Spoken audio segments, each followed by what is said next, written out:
everybody trying to get from point A to point B, and we're just in their way. So it kind of gets hectic at times.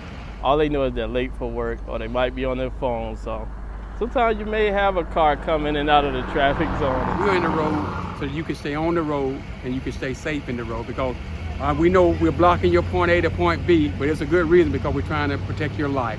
But we don't want this road to collapse, and then imagine how bad your drive will be if the road collapse. It may seem minor, but even just hitting the cones and dragging it up the road, those cones could be us. So we actually really ask people to really be mindful of us working. We try to tell them, don't try to interact with the general public. Just go ahead and do your job. And if you see a car like it don't want to stop, don't stand your ground, get out of the road. And that's what we try to do. We want our men to be safe and brave. Slow down, read the signs, look at the arrow board. We have everything set up.